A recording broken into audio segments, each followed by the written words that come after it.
오늘 저녁에 주시는 말씀은 시편 123편입니다. 시편 123편 1절에서 4절까지 보도록 하겠습니다. 시편 123편 1절에서 4절 같이 읽습니다. 하늘에 계시는 주여, 내가 눈을 들어 주께 향하나이다.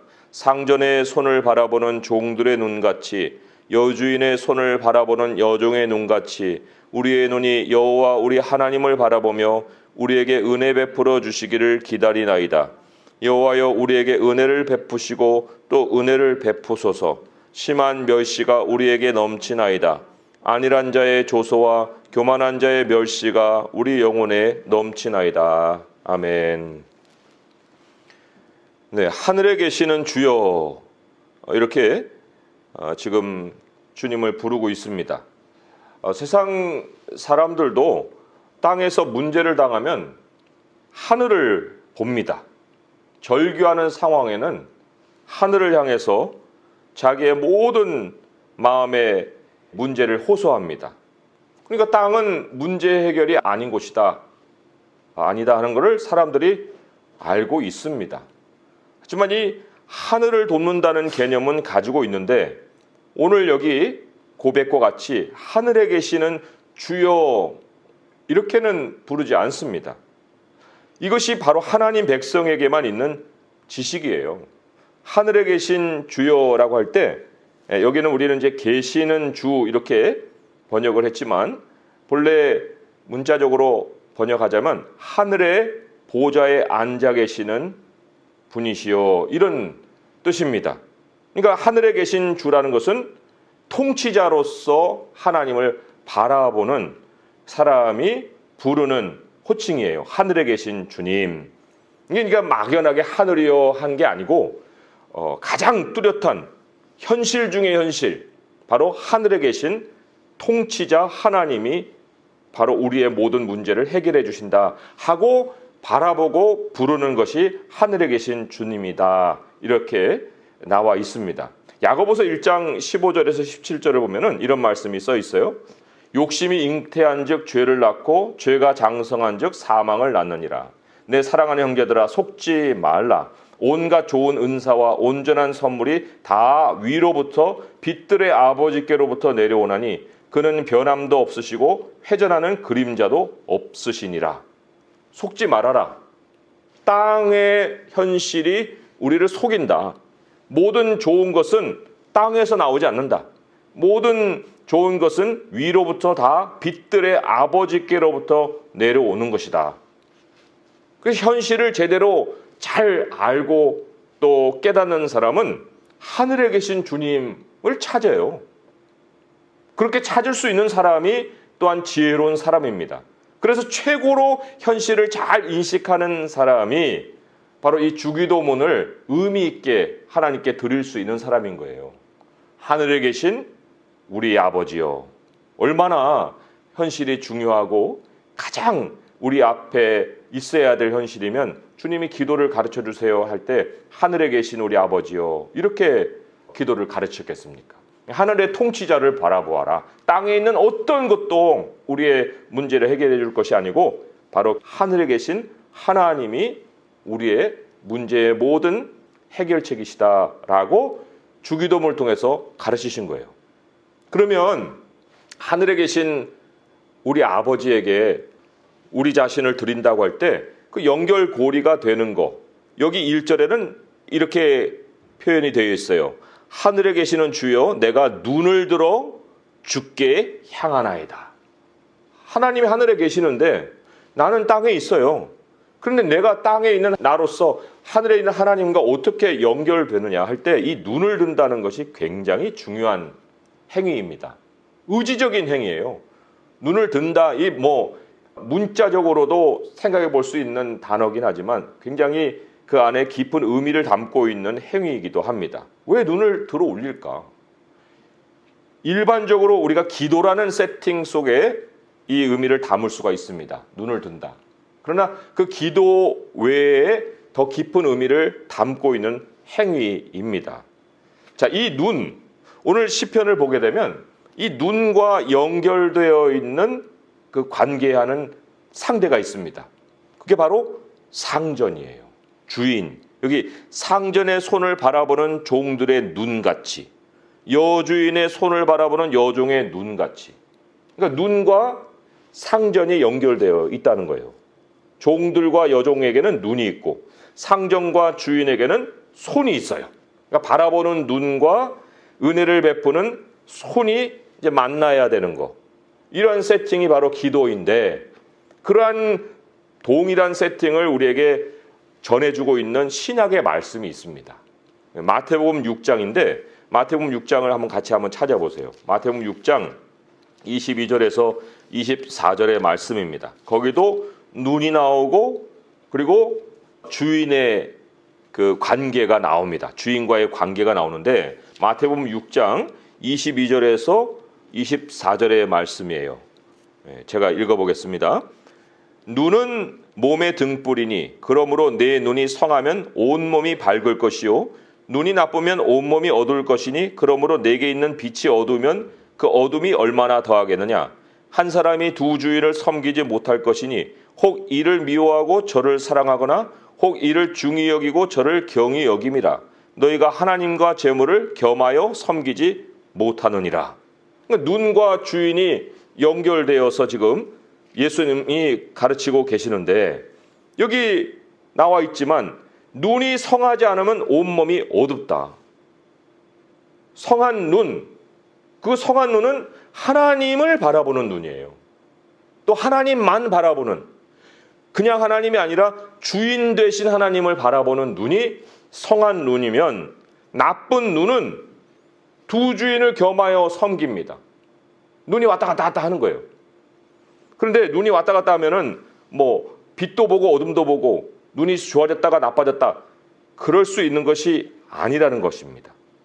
하나님에게서 빛이 나오는데 눈이 성하면 그 빛을 받아요.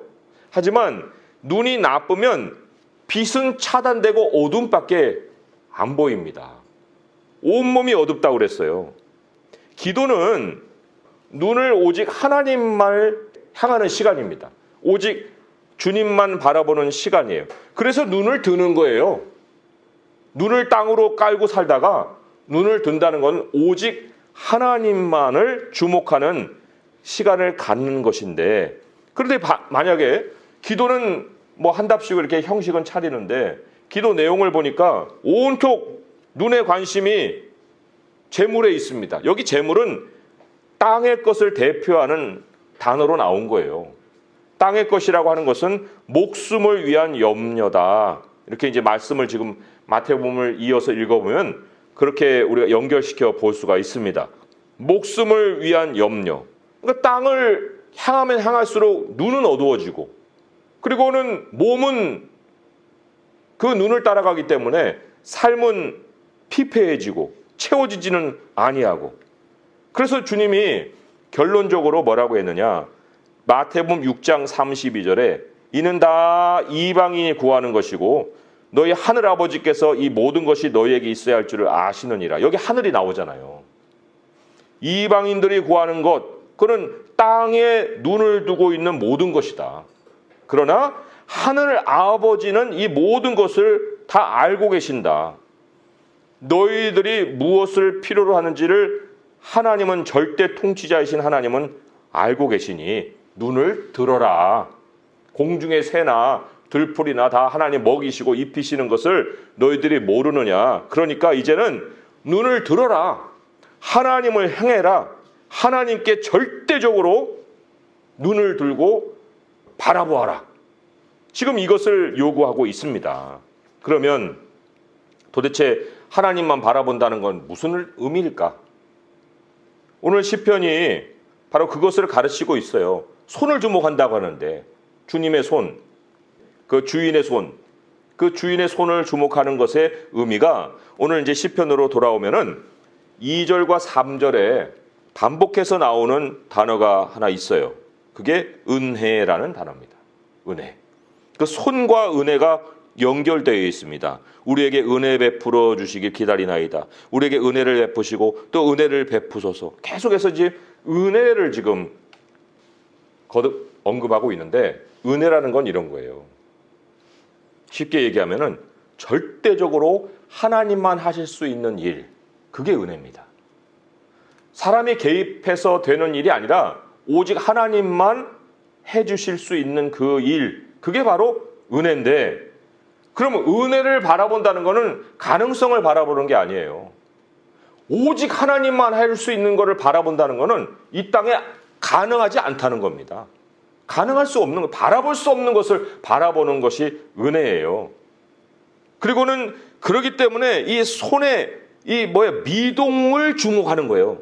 여종이나 여기 종들이나 상전의 손을 바라보고 여주인의 손을 바라본다는 것은 그 손이 조금이라도 움직이면 그것이 무엇일까 하는 아주 기대감을 가지고 지금 보고 있는 이런 상황인데, 그 의미가 뭐냐고. 그 의미가 우리가 여기 하나님의 은혜를 바라보는 사람에게 있어야 될 이 세 가지 요소를 발견할 수 있습니다. 눈을 들어서 하나님을 구한다는 것, 하나님을 바라본다는 거에 3대 요소가 있어요. 기도의 3대 요소라고 할 수가 있습니다. 하늘을 향해서, 빛들의 아버지를 향해서 하나님의 손을 주목하는 자에게 있어야 될 세 가지 요소. 첫 번째, 2절에서 3절에 보게 되면 4번이나 나오는 말씀이 있는데, 그게 바로 우리라는 단어입니다. 우리. 그죠? 1절에서는 내가 눈을 들어 주께 향하나이다 하고 나로 시작을 했어요. 그런데 그 사정을 아뢰는 내용을 보니까 거기에서는 우리로 바뀌어요. 우리의 눈이 여호와 우리 하나님을 바라보며 우리에게 은혜 베풀어 주시기를 기다리나이다. 여호와여 우리에게 은혜를 베푸시고 또 은혜를 베푸소서. 멸시가 우리에게 넘치나이다. 우리 영혼에 넘치나이다. 계속 지금 우리에 대한 이야기로 기도가 바뀌어 있습니다. 첫 번째로 정말 하나님만 바라본다고 하는 거에 절대적으로 있어야 될 요소가 바로 우리다. 고린도후서 1장 10절에서 11절이요. 이렇게 사도 바울의 고백을 기록하고 있습니다. 그가 이같이 큰 사망에서 우리를 건지셨고 또 건지실 것이며 이후에도 건지시기를 그에게 바라노라. 이것도 그에게 바란다는 것은 하나님께 눈을 둔다는 건데, 너희도 우리를 위하여 간구함으로 도우라. 이는 우리가 많은 사람의 기도로 얻은 은사로 말미암아 많은 사람이 우리를 위하여 감사하게 하려 함이라. 많은 사람의 기도가 있었어요. 그리고 사도 바울이 어려움을 이겨낼 수 있었던 것을 지금 간증하고 있습니다.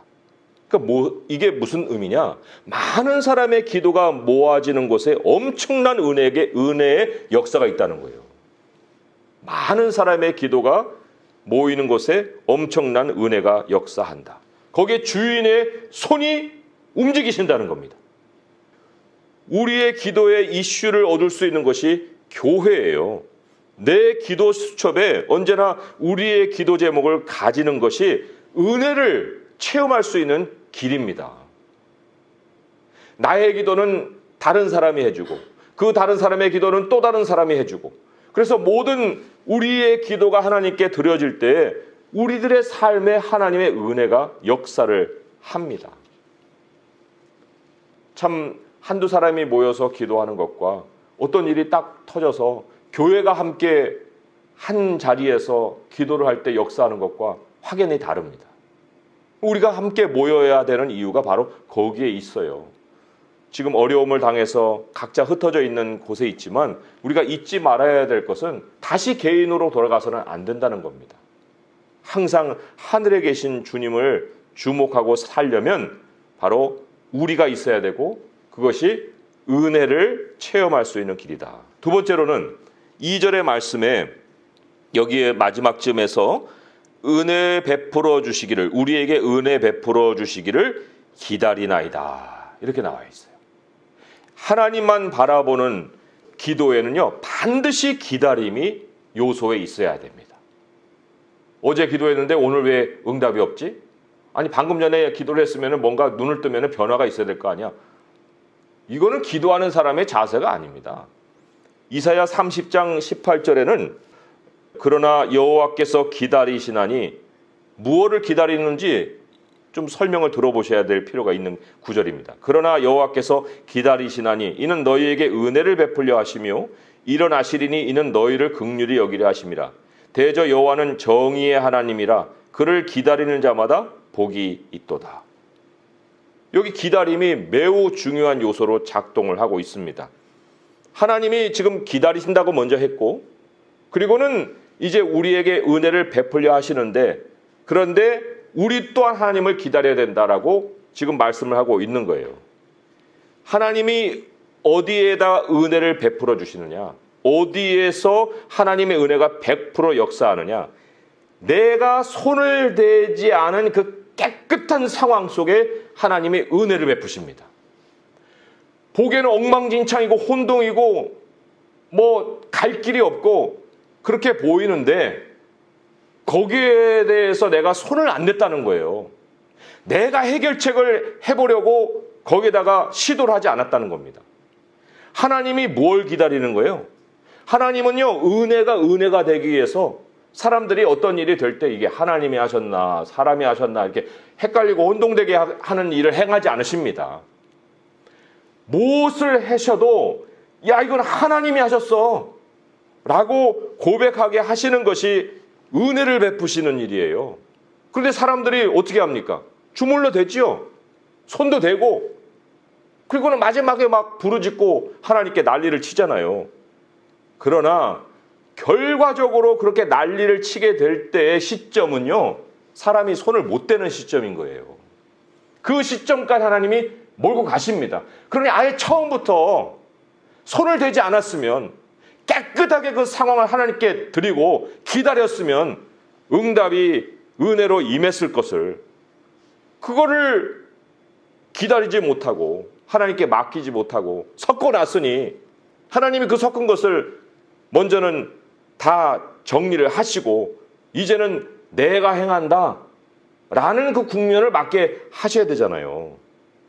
인간이 손댈 수 없는 상황에 다가가는 것은 엄청난 은혜를 체험할 수 있는 그 자리입니다. 출애굽기 14장 2절에 보니까 하나님이 이스라엘 백성들을 애굽에서 빼내셨어요. 빼내셨는데 이상한 곳으로 인도를 하셨어요. 왜 도대체 이런 곳으로 인도를 하셨지? 어디로 인도하셨는가? 출애굽기 14장 2절을 보니까 이스라엘 자손에게 명령하여 돌이켜 바다와 믹돌 사이에 비아히로다 곧 바알스본 맞은편 바닷가에 장막을 치게 하라. 바닷가에. 뒤는 애굽이고 앞에는 바다예요. 아니 왜 이런 데다가 장막을 칩니까? 그러니까 이거를 알고 애굽 사람이 쫓아온 거예요. 뒤로 와서 치려고. 왜 그러셨어요? 하나님이 여기서 뭐를 배우게 하신 거예요? 인간이 손쓸 수 없는 상황 속에 하나님을 기다리는 것을 배우게 하신 겁니다. 눈을 둘 수밖에 없어요. 그 상황에서는. 14장 오늘 읽은 그 출애굽기 14장 13절 14절을 보면 이렇게 나와 있죠. 모세가 백성에게 이르되 너희는 두려워하지 말고 가만히 서서 여호와께서 오늘 너희를 위하여 행하시는 구원을 보라. 너희가 오늘 본 애굽 사람을 영원히 다시 보지 아니하리라. 여호와께서 너희를 위하여 싸우시리니 너희는 가만히 있을지니라. 이 가만히 있는다는 게 기다림입니다. 아니 뭔가 좀 해야 되지 않을까요? 해야 될 것이 아니고 그거를 배우는 것이 기도입니다. 우리를 위한 기도가 있어야 돼요. 기다림이 있어야 됩니다. 내가 손댈 수 없는 상황을 하나님께, 아니 손을 대지 않은 상황을 하나님께 드리고 기도를 할 수 있어야 되고, 또 세 번째로는 오늘 이제 본문으로 돌아와서 세 번째로 하나님을 바라보는 기도의 마지막 요소, 그것은 3절에 나오듯이 심한 멸시입니다. 심한 멸시. 여기 4절에는 안일한 자의 조소와 교만한 자의 멸시라 이렇게도 풀어서 나왔지만 심한 멸시. 그런데 심한 멸시가 있는 곳에 은혜가 있습니다. 왜 이 심한 멸시를 당하는가? 그거는 남들같이 똑같이 살면 이런 일 안 당해요. 그냥 일반 은총 속에서 삽니다. 뭐 악인에게도 선인에게도 하나님 비도 내리시고 눈도 내리시는데 뭐 거기에서 구별될 게 뭐 있어요? 여기에서 심한 멸시는 신앙과 연관된 삶 때문에 오는 겁니다. 내가 가진 믿음 때문에 오는 거예요. 믿음의 시련입니다. 믿음의 시련. 그런데 믿음과 연관된 어려움을 당할 때 하나님의 은혜가 역사한다는 거예요. 욥기 42장에 하나님이 욥에게 마지막으로 가르치신 교훈이 그거였잖아요. 욥이 얼마나 신앙생활을 잘했어요. 그런데 욥에게 있었던 부족한 점이 뭐였냐면 하나님을 눈으로 보지 못하고 살았어요. 조심조심은 살았어요. 욥이 이렇게 고백하죠. 내가 주께 대하여 귀로 듣기만 하였사오나 이제는 눈으로 주를 배움나이다. 눈으로 주를 배운다는 게 뭐예요? 온전히 하나님만 바라볼 수 있게 되었습니다. 무엇을 통해서요? 믿음의 시련을 통해서. 욥이 설렁설렁 사는 것은 아니지만 그렇다고 해서 온전히 하나님만을 정말 바라보는 그런 마음이 그 안에 있었는가 할 때 이 고백을 통해서 우리가 깨달을 수 있는 것은 욥에게도 그러한 여러 가지 상황 속에 하나님만을 바라보는 모습은 없었구나. 그걸 어디서 우리가 발견할 수 있느냐? 욥의 친구들이 찾아왔을 때 욥도 한마디씩 해요. 그들도 한마디씩 하고 욥도 한마디씩 합니다. 네가 옳으냐 내가 옳으냐 그런 어떤 토론과도 같은 이야기가 아주 가득 차 있는 게 욥이에요. 그런 말할 때까지 하나님 그냥 놔두시잖아요. 그 왜 그렇겠어요? 믿음과 연관된 일에 은혜를 우리가 체험하려면 우리의 입을 닫아야 됩니다. 멸시에 대하여서 이상한 일 당하듯이 생각할 수가 없다는 거예요. 주께서 주신 결말을 기다릴 수 있어야 됩니다. 사람을 상대하지 않고 주께서 주시는 결말을 통해서 얻을 때 거기에 은혜가 있어요. 그래서 욥에게 하나님이 욥의 말년에 욥에게 처음보다 더 복을 주시니 그가 양 14,000과 낙타 6,000과 소 1,000결이와 암낙이 1,000을 두었고 또 아들과 딸을 두었고 뭐 이런 여러 가지 전보다도 갑절의 복을 얻은 그런 욥의 상황이 펼쳐지지 않습니까? 주께서 주신 결말이 바로 은혜라는 거예요. 은혜. 믿음의 시련을 당했을 때 우리가 믿음을 가지고 살아야만 이런 것도 찾아오기 때문에 믿음의 시련을 우리가 먼저 고민할 것이 아니라 믿음으로 살고자 하는 그 모습부터 가지고 있어야 은혜도 우리에게 찾아오고 누릴 수가 있다는 것이죠. 오늘 말씀의 결론을 맺으면서 모든 일의 최종 결정권은 하늘의 주 하나님께 있습니다. 하나님이 길을 틀어버리면 되던 일도 안 돼요. 안 됩니다. 그런데 하나님이 문을 여시면 봉인돼가지고 1,000년, 2,000년 닫혔던 문도 열립니다. 우리가 하나님을 이렇게 바라보고 사는 방식을 세상은 멸시합니다. 조롱해요. 그들에게는 우리보다 개인이 먼저예요. 편안한 게 답이고 그리고 높은 거, 교만한 것이 그들에게는 자랑거리예요. 그러나 눈을 드는 사람, 우리는 서로의 사정을 돌아봅니다. 먼저 내가 상황에 손대지 않습니다. 깨끗하게 하나님께 맡기고 멸시 때문에 사람에게 반응하기보다 주님이 주시는 결말까지 신앙으로 기다리는 거예요. 은혜는요, 문제를 해결하는 수단이 아니에요. 은혜가 임하는 곳에 하늘의 문이 열리고 하나님의 보좌가 그 자리를 차지합니다. 다시는 사람이 손대지 못하는 삶의 자리가 확보가 되는 거예요. 그러니까 나의 나 된 것은 하나님의 은혜로 된 것이다 라고 고백할 수 있기까지는 인생은 흔들리는 겁니다. 견고한 인생이 되려면 모든 것이 다 하나님의 은혜로 되었다라는 고백을 할 수 있어야 되는 거예요. 우리 그래서 우리도 오늘 시편의 이 기자와 같이 주님 앞에 종이 되어서 또 여종이 되어서 상전의 손, 그 여주인의 손을 바라보듯이 우리 주님의 손을 바라봐야 합니다. 눈을 땅에다 두고 살지 말고 주님의 지시를 기다려야 됩니다. 마침내 하나님은 응답하십니다. 은혜로 응답하십니다. 어떤 것도 은혜 아닌 것에 우리의 마음을 둘 것이 아니고 무엇이라도 하나님이 주시는 것으로 우리가 채워져서 은혜가 되어서 우리 하나님의 통치 아래서 견고하게 살아갈 수 있는 성도가 될 수 있기를 주님의 이름으로 축원드립니다. 기도하겠습니다. 하나님 아버지, 셈법이 다들 있습니다. 그러나 인생의 셈법은 없습니다. 아버지께서 우리에게 열어주시면 열리고 닫으면 닫히는 것입니다. 아무리 사람들이 멸시하고 조롱해도 주님을 온전히 바라보는 사람에게는 하나님의 은혜가 역사하십니다. 아버지께서 우리의 모든 사정을 알고 계시는데 어찌 우리가 땅의 것을 만지작거릴 수 있사오리까? 아버지여, 이제 우리 개인의 삶을 탈피하게 하소서. 우리 하나님이 우리에게 주신 이 교회를 위해서 기도하게 하시고 또 우리가 먼저 손대지 아니하고 하나님께 모든 것을 깨끗하게 올려드려 주님이 은혜로 그 상황을 이끌어 가실 수 있게 하시옵고, 아버지께서 이제는 우리의 모든 삶 속에 우리 하나님이 인도해 가시는 그 길을 열어주실 줄 믿고 온전히 기다리는 중에 사람들의 멸시에 주목하는 것이 아니라 하나님이 주시는 결말에 눈을 두고 살아갈 수 있게 하여 주시옵소서. 오늘 이 시간에 우리의 마음을 그렇게 주님께로 올려드리나이다. 우리의 눈을 들어 주님을 주목하나이다. 하나님 응답하여 주시옵소서. 예수님의 이름으로 감사하며 기도합니다. 아멘.